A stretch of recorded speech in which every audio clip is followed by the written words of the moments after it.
Hi friends, అందరూ ఎలా ఉన్నారు? ఈరోజు ఒక విషయం విన్నాను. అది మీతో పంచుకోవడానికి ఇలా వచ్చాను ఫ్రెండ్స్. ఏంటంటే, ఈ విషయం మాత్రం నాకు చాలా హ్యాపీనెస్‌నిస్తుంది. మీరు ఏమనుకుంటారో నాకనవసరం. ఈ మ్యాటర్‌ని మాత్రం ఎట్టి పరిస్థితుల్లోను ఏ గవర్నమెంట్‌కి సంబంధించింది కాదండి. అంటే టీడీపీ ప్రభుత్వం అని, ఏ రాజకీయ పార్టీలకి కలపకండి. బీజేపీ అని చెప్పేసి, జ వైఎస్ఆర్‌సీపీ అని, జనసేన అని ఏ పార్టీలకి యాడ్ చేయకండి.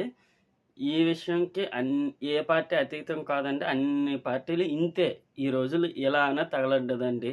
మోడీ గారితో కలిపి ఇది మాత్రం పక్కా అండి. నేను అందరిని ఉద్దేశించి అంటున్నాను. ఏ ఒక్కరిని కాదండి. రిజర్వేషన్‌లండి. ఈరోజు చూస్తున్నారు కదండీ! బంగ్లాదేశ్‌లో ఏం జరిగిందో. త్వరలో నాకు తెలిసినంత వరకు ఇండియాలో కూడా సేమ్ సిట్యుయేషన్ రాబోతుంది. వస్తది కూడాను. ఫ్యూచర్‌లో ఎవరైనా ఈ వీడియో చూస్తుంటే మాత్రం ఇది అవును నిజమో కాదో కామెంట్ చేయండి. నాకు తెలుస్తుంది కదా! మీరు కామెంట్ చేస్తే. పక్కా అండి.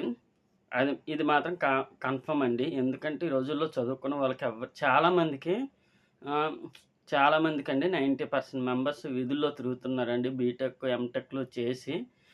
నే నేను కూడా బీటెక్కేనండి. బీటెక్ మెకానికల్ చేశాను. జాబులెక్కడా లేక ఏదో దేశాలు తిరగలేక ఇంట్లో కూర్చొని ఇక్కడ ఏదో దొరికిన పనే చేస్తున్నానండి. మనం ఇంత కష్టపడి చదివి ఎక్కడెక్కడికో పరుగులు తీయాల్సొస్తుంది ఉద్యోగాల కోసము. మనలాంటోళ్ళ కోసం అమెరికాలో అక్కడ మంచి మంచి ఉద్యోగాలిస్తున్నారు. మనం మాత్రం చూడండి ఇక్కడే ఉంటున్నాము. ఉద్యోగాలు రావట్లేదు. మంచి ఉద్యోగాలు ఇవ్వట్లేదు. మెయిన్ ఏంటంటే రిజర్వేషన్‌లో ఉద్యోగాలండి. ఫర్ ఎగ్జాంపుల్ టీచర్‌ని తీసుకోండి. ఏ గవర్నమెంట్ ఎంప్లాయీ టీచరును తన కొడుకుని, తన పిల్లల్ని వాళ్ళ స్కూల్‌లో చదివించడండి. ఎందుకంటే వాడికి తెలుసు. ఆ గవర్నమెంట్ ఉద్యోగికి తెలుసు. వాడి టాలెంట్ ఏంటి అని చెప్పేసి. లేదా ఇప్పుడు నేను కూడా గవర్నమెంట్ ఉద్యోగస్తుడినేనండి. సారీ. మా డ్యాడీ కూడా గవర్నమెంట్ ఉద్యోగస్తులే. నేను గవర్నమెంట్ ఉద్యోగస్తుడి కొడుకునే. మా డ్యాడీ కూడా నన్ను ప్రైవేట్ స్కూల్‌లోనే చదివించారు. రీజన్ ఏంటంటే మా డ్యాడీ చెప్పరని కాదండి. మా డ్యాడీకి టాలెంట్ ఉంది. చెప్తారు. కానీ మహా అయితే మా డ్యాడీ ఫిఫ్త్ క్లాస్ వరకే చెప్పేవాళ్ళు. నా చదువు ఫిఫ్త్ క్లాస్ వరకే కదండీ! అంతకు మించి ఎళ్ళదు. అంటే మా డ్యాడీ ఫిఫ్త్ క్లాస్ వరకే చెప్పగలరు. అంతకు మించి చెప్పలేరు కదండీ! ఆ తర్వాత కూడా నేను గవర్నమెంట్ స్కూల్‌కెళ్ళాననుకోండి, నా చదువు పోతుంది కదా! చుట్టూ ఉన్న కొలీగ్స్ యొక్క టాలెంట్ అనేది తెలుసండి. మా డ్యాడీకి తెలుసు. ఇక్కడ ఉన్న ప్రతి ఒక్క ఉద్యోగస్తులకి తెలుసు. అందుకేనండి. వాళ్ళ పిల్లల్ని ఏ ప్రైవేట్ స్కూల్‌లోనో, ఏ గవర్నమెంట్ స్కూల్‌లోనో జాయిన్ చేసుకోరు. వాళ్ళ పిల్లల్ని మాత్రం మా పిల్లల చదువులు బాగోవాలి అని చెప్పేసి గవర్నమెంట్ స్కూల్‌లో కాకుండా ప్రైవేట్ స్కూల్‌లోనే జాయిన్ జేస్తారు. ఇక్కడ మే ఇక్కడ ఇదయ్యేది మాత్రం మ మనమేనండి. చదువుకున్న వాళ్ళమే. కదండీ! రిజర్వేషన్‌లు ఫస్ట్ అండి. ఇప్పుడు ఈ రోజుల్లో పుట్టగానే గవర్నమెంట్ హాస్పిటల్‌లో మెడికల్ ఫ్రీ. దాంతో పాటు ఏదో కిట్ అని కూడా ఇస్తున్నారు. తర్వాత అంగన్వాడీ చదువులు ఫ్రీ. చాలా మెడికల్ ఎమర్జెన్సీలు చాలా విషయాలు ఫ్రీగానే ఇస్తున్నారు. కొన్ని టీకాలని చెప్పేసి అవి ఫ్రీగానే ఇస్తున్నారు. పోలియో డ్రాప్స్ అని చెప్పేసి ఇవి ఫ్రీనే. స్కూల్‌కెళ్ళాడా గవర్నమెంట్ స్కూల్‌కెళ్తే ఫుడ్డు, అకామిడేషన్ అన్నీ ఫ్రీయే. Food free. కొన్ని కొన్ని స్కూల్‌లో అయితే అకామిడేషన్ ఫ్రీ. కొన్ని స్కూల్‌లో మధ్య బో బ్యాగ్స్ నుంచి షూలు, సాక్స్ మొత్తం వాటర్ బాటిల్ కూడా ఉందంటండి. బుక్సు, బ బ్యాగులు, బట్టలు మొత్తం ఫ్రీ. ఇంకేముందండి ఇవ్వడానికి పిల్లలకి?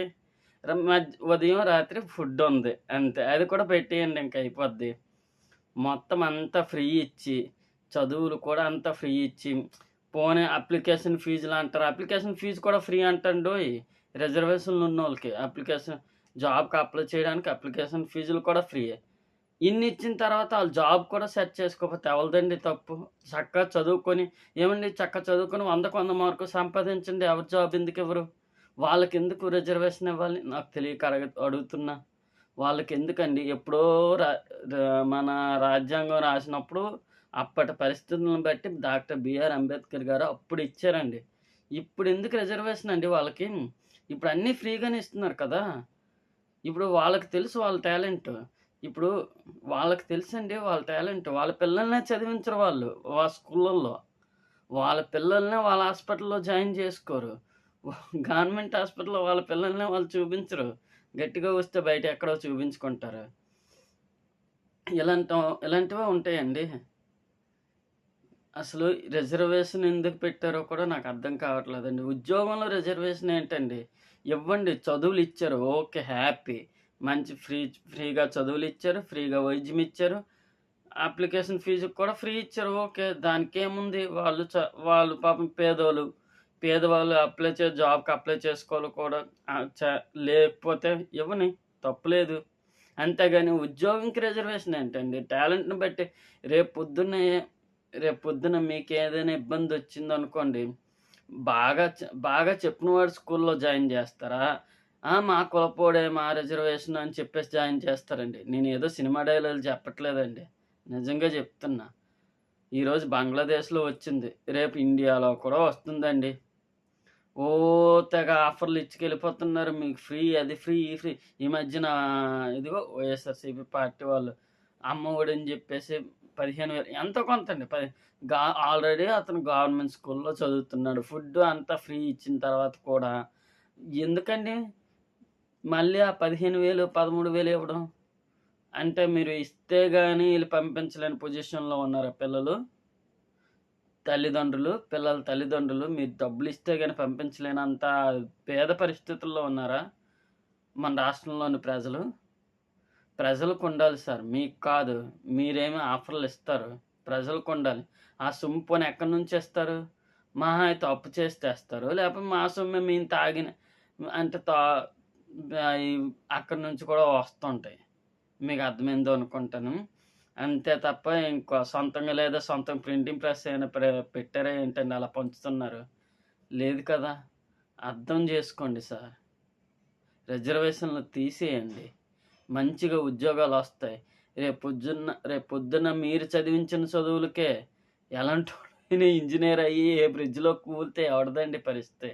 మహా అయితే ఆడికి ఉద్యోగంలోంచి తీస్తాడండి. ఆడికి పోయేదేం లేదు కదా! ఆడు చేసిన తప్పుకి ఇంకోడు అనుభవిస్తాడు.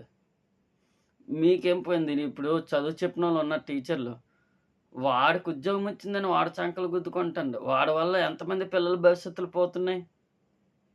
ఆడికి రిజర్వేషన్ మీద జాబ్స్ ఇప్పుడు 100కి 100 వచ్చినోడు గ్రేట్. ఆ 100కి 70 ఇచ్చినోడు గ్రేట్ అండి. 70% రిజర్వేషన్‌లో ఈరోజు రిజర్వేషన్‌లతో ఉద్యోగాలొచ్చినవే 70% ఉద్యోగాలండి. మిగతా 30% మెంబర్స్ ఎందుకు కష్టపడతారు? వాడికి ఉద్యోగం వచ్చేసింది కదా! సరే ఏదైనా కష్టంతో వస్తేనే ఎవడైనా దానికి వాల్యూ ఉంటుందండి. ఈజీగా వచ్చేస్తే దానికి వాల్యూ ఉండదు. 33% ladies reservation. SC, ST reservation. ఇవన్నీ రిజర్వేషన్‌లు ఎందుకండి? చదివినోడికి ఇవ్వండి ఉద్యోగం. ఎవడు అడగలేదే. వాళ్ళందరూ కోరిండి అడిగారండి ఎవరైనా? మాకు రిజర్వేషన్‌లు ఇవ్వండి. మాకు ఉద్యోగాలు లేవు. మాకు ఉద్యోగాలు రావట్లే. మేము చదువుకోను. ఇంకోటండి మర్చిపోయాను. నా దృష్టిలో ఒకటేనండి. నాకు రిజర్వేషన్ కావాలని అడిగినోడు ఆడికి చేత కాదు. వాడికి ఉద్యోగాలు ఇవ్వడం మానేయండి. వాడికి చేత కాకే నాకు రిజర్వేషన్ కావాలని అడుగుతున్నాడు. వాడికి ఉద్యోగం తెచ్చుకోవడం చేత కాదా? చదువుకోవడం చేత కాదా? ఏదైనా ఉద్యోగానికి అర్హత సంపాదించుకోవడం చేత కాదా? చేతకానప్పుడు ఉద్యోగం ఎందుకండి చేయడం? మానేమనండి. రిజర్వేషన్‌లు ఎందుకివ్వాలి ఉద్యోగంకి? పోనీ అప్లై చేసుకోవడానికి డబ్బులు లేవు. ఓకే. ఇవ్వండి. పోనీ ఇక్కడి నుంచి వెళ్ళడానికి డబ్బులు లేవు. పోనీ అది కూడా ఫ్రీగా ఇవ్వండి. బస్ ఛార్జీలు కూడా ఫ్రీగా ఇవ్వండి. కాదనలేదు. ఉద్యోగంకెందుకండి ఫ్రీ? ఉద్యోగంలోనూ రిజర్వేషన్‌లే. వాడికి ఇంకెవడైనా ఎందుకండి కష్టపడతాడు ఉద్యోగంకి? ఈ మళ్ళీ శాలరీస్ అంటారా? టక్కన ఇచ్చేయాలి శాలరీస్. ఒక రోజు లేట్ అయితే గుడ్డలు చింపుకొని రోడ్ల మీదకొస్తారు ఒక్కొక్కళ్ళు. అంతే తప్ప ఇంకా లేదండి. ఇంకొద్ది కాలమే ఉంది. ఇంకొద్ది కాలంలో ఇండియాలో కూడా పక్కా వస్తది రిజర్వేషన్‌లు. మీరేమంటారో కామెంట్ చేయండి.